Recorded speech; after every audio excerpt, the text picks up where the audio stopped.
रहीम तमाम देखने वालों को मेरी तरफ से अस्सलाम वालेकुम वरहमतुल्लाहि वबरकातुहू। स्टूडेंट्स, आज हम डिस्कस करेंगे मैट्रिक क्लास का चैप्टर नंबर 2 और चैप्टर का नाम है मेजरमेंट। और यही चैप्टर बेटा आप लोगों का 9th क्लास के लिए भी बहुत इंपॉर्टेंट है।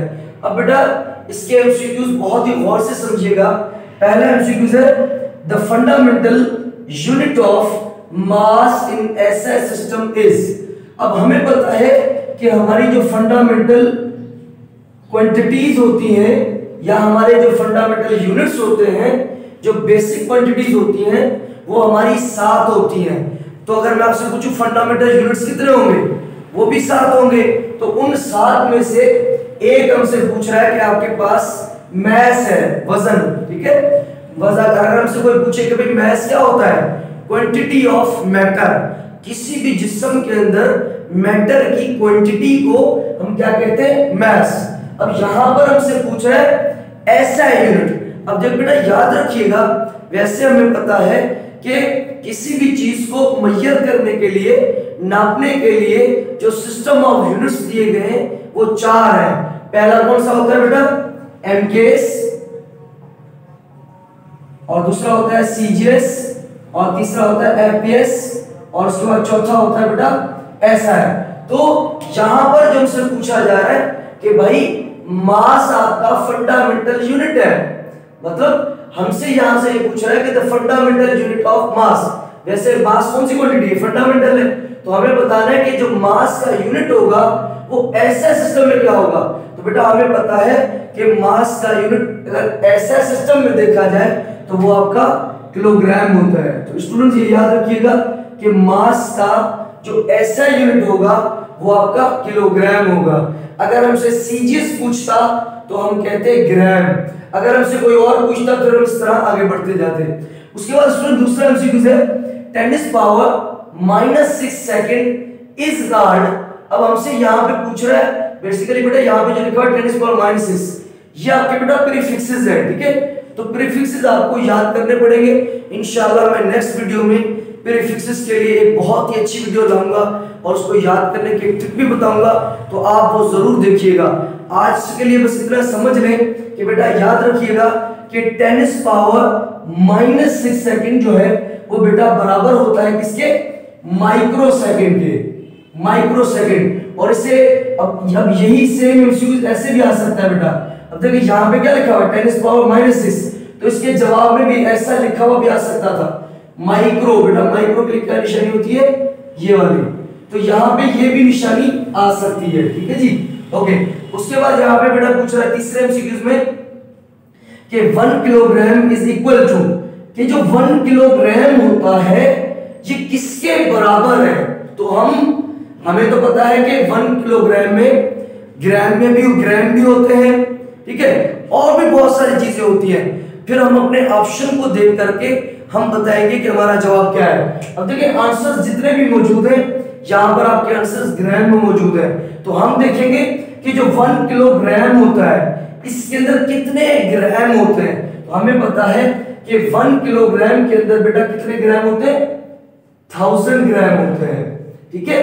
1 किलोग्राम में 1000 ग्राम। अब यहां पर यह भी एमसीक्यू आ सकता है कि 1000 ग्राम, 1000 ग्राम, या इसके अलावा कोई और भी चीज आ सकती है। ये देकर आपसे ये पूछ सकते हैं, या ये चीज देकर आपसे ये चीज पूछी जा सकती है, ठीक है, ओके जी। उसके बाद बेटा पूछ रहा है the significant figures the numbers this has. कह रहा है कि आपके पास एक वैल्यू है 28000। अब आप ये बताएं कि इसके अंदर जो सिग्निफिकेंट फिगर्स है वो कितने हैं। अब स्टूडेंट्स हमें पता है कि सिग्निफिकेंट फिगर्स जीरो के अलावा मतलब एक्सेप्ट जीरो, उसका पहला रूल है ना सिग्निफिकेंट फिगर्स का कि जीरो के अलावा बाकी दुनिया का हर नंबर आपका सिग्निफिकेंट फिगर होता है। तो यहां पर देखें, फिर उसके बाद दूसरा कानून आ जाता है कि भाई जीरो आपका तब गिना जाता है जब बिटवीन में होता है। तो इसी तरीके से यहां पर देखें कि हमसे पूछा जा रहा है कि इसमें जो है आप ये बताएं कि सिग्निफिकेंट फिगर्स कितने हैं। तो इसमें देखें कि यहां पर आपके यहाँ पर कोई नंबर नहीं है।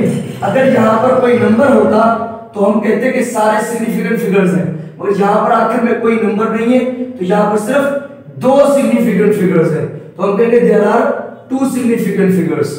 उसके बाद बेटा कह रहा है द एमकेज यूनिट, एमकेज मतलब मीटर किलोग्राम सेकंड सिस्टम, ठीक है। इस दुनिया में हर चीज को मेजर करने के लिए पहले इस दुनिया में 3 सिस्टम हुआ करते थे, फिर 1960 में एक नया सिस्टम आया जिसका नाम एसआई सिस्टम था, ठीक है। तो यहाँ पर हमसे पूछ रहा है कि जो फोर्स है उसका जो एमकेज यूनिट है वो क्या होगा। तो स्टूडेंट्स क्या करते हैं कि जल्दी में जो है न्यूटन लगा देते हैं। बेटा हमने देखना है कि हमसे यूनिट कौन सा पूछा जा रहा है, अगर ऐसा ही पूछता तो फिर हम न्यूटन को लगाते। तो बेटा याद रखिएगा जब भी किसी भी क्वांटिटी का जो हम यूनिट फाइंड करते हैं फार्मूले में से जो भी जवाब आता है वो यूनिट बेटा फर्स्ट यूनिट इज कॉल्ड एमकेज यूनिट, ठीक है। अब कैसे मालूम करेंगे बेटा, हमें पता है कि फोर्स किसके बराबर है, फोर्स इज इक्वल टू अम्मा, force is equal to M है। बेटा मास का क्या यूनिट होगा, किलोग्राम, और एक्सेलरेशन का क्या होगा, मीटर पर सेकंड स्क्वायर। तो आप चेक करेंगे कौन सा ऑप्शन है बेटा, ये डी ऑप्शन है, ठीक है जी। ओके, उसके बाद क्या है, the first book of physics was written by, इस दुनिया की तारीख में सबसे पहले फिजिक्स पर जो सबसे पहली किताब लिखी वो कौन सा साइंटिस्ट था जिसने सबसे पहले फिजिक्स पर किताब लिखी। तो बेटा याद रखिएगा वो दुनिया का पहला साइंटिस्ट था जिसका नाम बेटा अरस्तु था, जिस अरस्तु ने सबसे पहले जो है फिजिक्स पर पहली किताब लिखी। अरस्तु और उसका एक स्टूडेंट था उसका नाम प्लूटो था जिसने जो है बुक लिखी। तो यहाँ पर बेटा हमारे पास अरस्तु मौजूद है तो हम अरस्तु को टिक करेंगे। अगर अरस्तु ना होता, अब कई किताबें अरस्तु एंड प्लूटो दोनों ही हैं, तो मगर अगर यहाँ पे प्लूटो होता तो आप प्लूटो को टिक करते। अब आपके जहन में सवाल होगा सर अरस्तु भी होता प्लूटो भी होता तो ऑप्शन जरूर होता बोथ, मगर यहाँ पर एक ही ऑप्शन है तो आप बेटा अरस्तु को टिक करेंगे, ठीक है। ओके, उसके बाद कह रहे हैं physical quantities are often divided into, बेटा फिजिकल क्वांटिटी सबसे पहले ये पता होना चाहिए कि फिजिकल क्वांटिटी किसे कहते हैं, वो चीज, वो क्वांटिटी, वो मैग्नीट्यूड, वो चीज जिसे हम आसानी से गिन सके, नाप सके, तोल सके, मेजर कर सके, वो चीज जिसे हम आसानी से मेजर कर सके हम उसे फिजिक्स में कहते हैं फिजिकल क्वांटिटी। तो यहाँ पे पूछा कि फिजिकल क्वांटिटी की कितनी टाइप्स होती हैं, मतलब फिजिकल क्वांटिटी कितने पार्ट्स में कितने हिस्सों में डिवाइड होता है। तो बेटा याद रखिएगा मैट्रिक की क्लास तक हमें यह बताया गया है, 9th की फिजिक्स में हमें यह बताया गया है कि फिजिकल क्वांटिटी की 2 टाइप्स है, मगर ऐसा नहीं है। फिजिकल क्वांटिटी की बेटा 3 टाइप्स होती है। नंबर 1, अगर फिजिकल क्वांटिटी की पहली टाइप देखी जाए फंडामेंटल क्वांटिटीज या बेसिक क्वांटिटीज कह सकते हैं या बेस क्वांटिटीज भी कह सकते हैं। उसके बाद है ड्राइव क्वांटिटीज, ड्राइव क्वांटिटीज को हम कंपाउंड क्वांटिटीज भी कह सकते हैं। उसके बाद जो तीसरी है बेटा वो सप्लीमेंट्री क्वांटिटीज। तो यहां पर बेटा हम ऑप्शन जो लगाएंगे दैट इज कि फिजिकल क्वांटिटीज डिवाइड होती है 3 कैटेगरीज में। तो हमारा जो राइट ऑप्शन है बेटा बी ऑप्शन है। उसके बाद कह रहा है the base units in SI system are. तो मैंने अभी बताया कि बेटा जो बेस क्वांटिटीज होती है, अगर मैं आपसे पूछूं कि भाई फिजिकल क्वांटिटी कितनी टाइप्स है, 3 है। पहली बेस क्वांटिटीज, बेस क्वांटिटीज कितनी होती है बेटा, 7 होती हैं। तो मैं अगर आपसे पूछूं बेस यूनिट्स कितने होते हैं, तो बेटा जब बेस क्वांटिटी 7 है तो उनके जो यूनिट्स होंगे वो भी कितने होंगे, वो भी 7 ही होंगे। तो यहां पर हम लगाएंगे कि the base units in SI systems are there are 6 4 5 7। बेटा हमारा ऑप्शन होगा 7, ठीक है जी। ओके, उसके बाद कह रहा है the light air is the unit of, जो लाइट एयर है वो किसका यूनिट है। तो बेटा याद रखिएगा ये जो लाइट एयर होता है ये यूनिट होता है बेटा डिस्टेंस का। इंशाल्लाह नेक्स्ट वीडियो में मैं आपको जरूर बताऊंगा कि लाइट एयर हम क्यों कहते हैं। फिलहाल याद रखिएगा ये एमसीक्यूज बहुत बार रिपीट हुआ है एमडी कैट में, ई कैट में, ये जो लाइट एयर होता है वो किसका यूनिट है। तो बेटा याद रखिएगा ये जो लाइट एयर जो यूनिट होता है ये आपका डिस्टेंस का होता है, ठीक है। ओके, उसके बाद कह रहा है the time taken by the light to reach from sun to earth. कह रहा है कि आपके पास जो सूरज है, कह रहा है कि आपके पास जो सूरज है तो सूरज में से क्या निकलता है बेटा, रोशनी निकलती है। कह रहा है कि जो सूरज की रोशनी है वो कहां पे आती है बेटा, हमारी जमीन पर आती है। तो सूरज की रोशनी जब जमीन पर पहुंचती है तो उस रोशनी को कितने समय लगता है, कितना वक्त लगता है, तो हम कहेंगे बेटा कि इससे जो टाइम लगता है वो 500 सेकंड्स लगते हैं। याद कर ले बेटा 500 सेकंड्स, या हम ये भी कह सकते हैं, आप इसको बेटा सॉल्व कर सकते हैं कि 1 घंटे में कितने मिनट होते हैं 60, तो आप कैसे कर सकते हैं 8 मिनट और 20 सेकंड, उसका बेटा ये भी जवाब हो सकता है, या 500 सेकंड्स या आप कहेंगे 1 मिनट 20 सेकंड्स। ठीक है जी, ओके। उसके बाद बेटा नेक्स्ट है, उसके बाद पूछ रहा है कि who introduced the concept of motion, कि इस दुनिया में सबसे पहले मोशन का जो कॉन्सेप्ट दिया वो किस साइंटिस्ट ने दिया। बेटा अगर आप फर्स्ट ईयर की बुक देखेंगे, अक्सर स्टूडेंट क्या करते हैं कि उनको याद होते हैं न्यूटन के लॉस, तो डायरेक्ट क्या करते हैं कि जो मोशन का कॉन्सेप्ट दिया वो न्यूटन ने दिया। ऐसा नहीं है, न्यूटन से पहले दुनिया का पहला साइंटिस्ट था जिसका नाम गैलीलियो था, जिसने सबसे पहले मोशन का कॉन्सेप्ट दिया, और मोशन के सबसे पहले लॉज को देने वाला भी बेटा यही साइंटिस्ट था गैलीलियो। तो जो मोशन का कॉन्सेप्ट दिया वो सबसे पहले गैलीलियो ने दिया। उसके बाद कह रहे हैं who gave the laws of planetary motion. बेटा दुनिया में एक साइंटिस्ट था जिसका नाम कोपरनिकस था, और कोपरनिकस का एक स्टूडेंट था जिस स्टूडेंट का नाम था जॉन केपलर। अब ये कोपरनिकस क्या करता था, कोपरनिकस जॉन केपलर का टीचर था। वो अपनी पूरी जिंदगी उसमें सारी जिंदगी वो देखा करता था कि कौन सा प्लेनेट कहाँ है, कौन सा प्लेनेट कितने वक्त के बाद किधर जाता है, क्या करता है, वो तस्वीरें बनाया करता था। तो उसके बाद जब उसका इंतकाल हो गया, उसके बाद जॉन केपलर इसका स्टूडेंट था, फिर इसने बताया, सबसे पहले दुनिया का पहला साइंटिस्ट जॉन केपलर है जिसने सबसे पहले हमें बताया कि हमारे जो प्लैनेट्स हैं वो मोशन किस तरह करते हैं, किसकी बेस पे करते हैं, किस कानून पे करते हैं, कितने वक्त के बाद ये अपने चक्कर पूरे करते हैं, मतलब each and everything about planets. ठीक है, तो प्लैनेट्स के जो जितने भी लॉज ऑफ मोशन है वो सबसे पहले बेटा डिस्कस किए जॉन केपलर ने। उसके बाद बेटा कह रहा है कि atomic physics, atomic physics deals with, बेटा हमें पता है कि एटॉमिक फिजिक्स की एक ब्रांच है।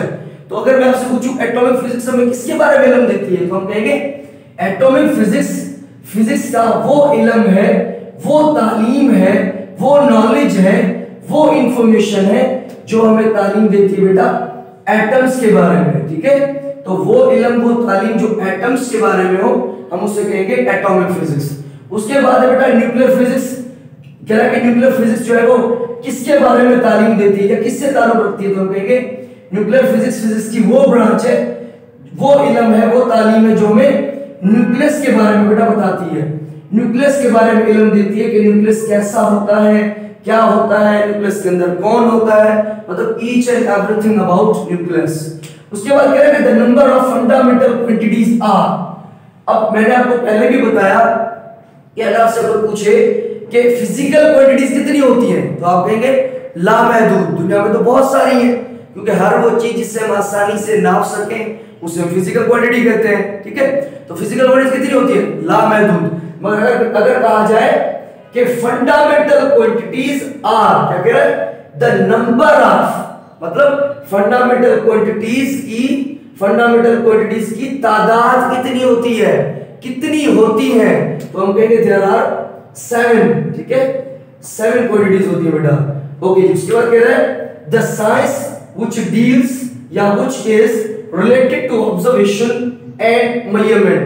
वो कौन सी साइंस है, वो साइंस कौन सी है जो हमें इल्म देती है, जो तालीम देती है, जो नॉलेज देती है, किसके बारे में बेटा, किसके मुतालिक, ऑब्जर्वेशन और मेजरमेंट के मुताबिक। तो हम कहेंगे फिजिक्स वाहिद इल्म है जो हमें तालीम देता है ऑब्जर्वेशन और मेजरमेंट के बारे में। इसका बेटा ऑप्शन होगा फिजिक्स। ठीक है, ओके जी। उसके बाद कह रहा है which are the main branches of physics।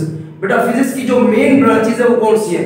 15वीं सदी से पहले, आज 21वीं सदी चल रही है, 15वीं सदी से पहले बेटा जो लोग फिजिक्स पढ़ा करते थे या जो फिजिक्स पढ़ाई जाती थी वो फिजिक्स सिर्फ हुआ करती थी बेटा क्लासिकल फिजिक्स। और क्लासिकल फिजिक्स इजाद की थी न्यूटन ने, और क्लासिकल फिजिक्स का दूसरा नाम था न्यूटनियन फिजिक्स। दोबारा सुनिएगा, 15वीं सदी से पहले जो फिजिक्स थी वो होती थी क्लासिकल फिजिक्स, और क्लासिकल फिजिक्स का दूसरा नाम है बेटा न्यूटनियन फिजिक्स। न्यूटनियन फिजिक्स क्यों? क्योंकि न्यूटन ने सबसे पहले इसके बारे में बताया, डिस्कस किया, इसलिए कहा जाता है न्यूटनियन फिजिक्स। मगर 15वीं सदी के बाद लाइट इजाद हुई, लाइट के बारे में बताया गया, लाइट को इजाद किया गया, तो फिर जो है एक नई फिजिक्स आई जिसका नाम था क्वांटम फिजिक्स, और वो फिजिक्स इजाद की बेटा अल्बर्ट आइंस्टाइन ने। तो जो हमारी फिजिक्स की जो मेन ब्रांचेस है बेटा वो ये है, classical physics and quantum physics, ठीक है जी। उसके बाद बेटा the SI unit of displacement, बेटा पूछ रहा है कि डिस्प्लेसमेंट को मेजर किया जाता है, नापा जाता है, तोला जाता है किसमें? मीटर में, बेटा याद रखिएगा मीटर में। और यूनिट कौन सा पूछ रहा है? ऐसा है, तो बेटा हम क्या लगाएंगे? मीटर, ठीक है, ओके जी। उसके बाद क्या है कि वर्क का ऐसा यूनिट बताएं। हमें तो पता है कि वर्क का ऐसा यूनिट एक और भी होता है, न्यूटन मीटर। मगर आप सबसे पहले देखेंगे न्यूटन वर्क को किसने इजाद किया? बेटा जॉल ने। तो इसका जो ऐसा यूनिट है वो कौन है बेटा? जॉल। अगर न्यूटन सेकंड होता, न्यूटन मीटर होता सॉरी, तो फिर हम उसको भी देखते। तो यहाँ पर बेटा जॉल आ गया। उम्मीद करता हूं कि इससे आप बहुत कुछ सीखे होंगे। बेटा स्टूडेंट्स, आप लोगों से गुजारिश है अपने फ्रेंड्स में, दोस्तों में शेयर करें। कोई भी क्वेश्चन हो, कोई भी सवाल हो, मुझसे पूछें। और प्लीज बेटा रिक्वेस्ट है आप लोगों से, आप अगर अपने फ्रेंड्स के साथ शेयर करेंगे तो देखिए किसी न किसी का भला हो जाएगा। पता नहीं अल्लाह ताला किस बात में राजी है, और इसकी वजह से जो है बेटा आप लोगों का भी भला हो जाएगा। अल्लाह ताला मेरा बोलना आपका सुनना कबूल फरमाए। Thank you so much. Fee Aman.